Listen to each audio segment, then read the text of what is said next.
మురళీకృష్ణ ఇప్పుడు ఈ bill వీగిపోయిన effect రెండు తెలుగు రాష్ట్రాల మీద ఏ రకంగా కనిపించే అవకాశం ఉంటుంది? ఇక్కడ మనం ప్రధానంగా గమనించాల్సింది ఒక కీలకమైన అంశం. ఒకటి మహిళా రిజర్వేషన్కి సంబంధించిన వ్యవహారం. మహిళా రిజర్వేషన్ బిల్లు మహిళలకు 33% రిజర్వేషన్ కల్పించాల్సినటువంటి అంశంతో పాటుగా డిలిమిటేషన్ ప్రాసెస్ చేస్తూ నియోజకవర్గాల సంఖ్యని గణనీయంగా పెంచేటువంటి ప్రక్రియ చేయాలి అనేటువంటి ఒక కీలకమైన అంశం కూడా ఇందులో ముడిపడి ఉంది. ఈ రెండు బిల్లులు కలిపి ఒకదాని కూడా ముడిపడి వచ్చేతోనే అసలు సమస్యత కూడా వచ్చింది. మహిళా రిజర్వేషన్ బిల్లు సెపరేట్గా వచ్చుంటే దానికి చాలా రాజకీయ పక్షాలు మద్దతు ఇచ్చి ఉండేవేమో, దానికి ఏ రకంగా నెంబర్ వచ్చి ఉండేది అనేది ఒక సెపరేట్ చర్చ.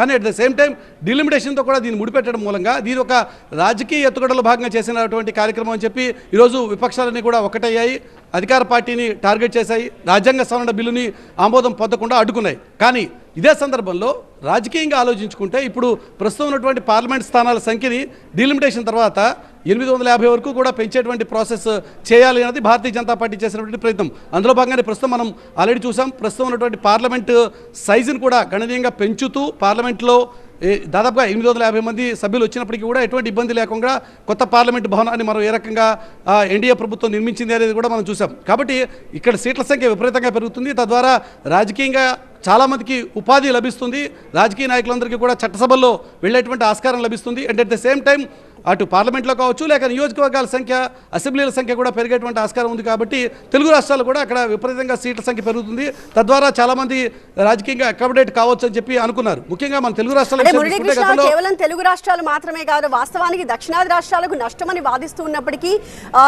సీట్ల సంఖ్య పెరుగుతుంది కాబట్టి మీరు అన్నట్టుగా ఎక్కువ మందికి అవకాశం లభిస్తుంది, ఎక్కువ మందికి ఛాన్స్ మరింత పెరుగుతుంది, మెరుగవుతుంది అని ఆశలు పెట్టుకున్న రాష్ట్రాలు కూడా అనేకం ఉన్నాయి.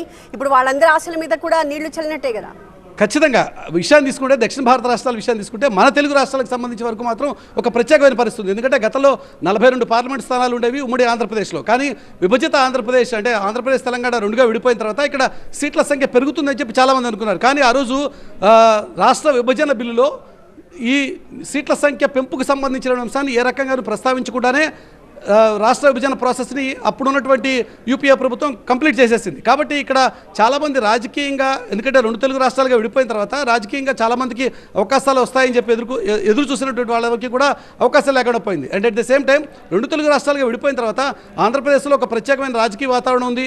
జగన్ పార్టీ కావచ్చు లేక on the other side NDA కూటమి కావచ్చు. అలాగే తెలంగాణ విషయాన్ని తీసుకుంటే కాంగ్రెస్ పార్టీ చాలా బలమైనటువంటి రాజకీయ పక్షంగా ఎదిగొచ్చింది. బీఆర్ఎస్ని కాదని టీఆర్ఎస్ పార్టీని తోసి అధికారంలోకి వచ్చినటువంటి పరిస్థితి. ఈరోజు చాలామంది నాయకులు కాంగ్రెస్ పార్టీలో చేరి కాంగ్రెస్ పార్టీ ద్వారా మళ్ళీ రాబోయేటువంటి ఎన్నికల్లో సీట్లు సంపాదించుకోవాలని చెప్పి ఎదురు చూస్తున్నటువంటి వాళ్ళు ఉన్నారు.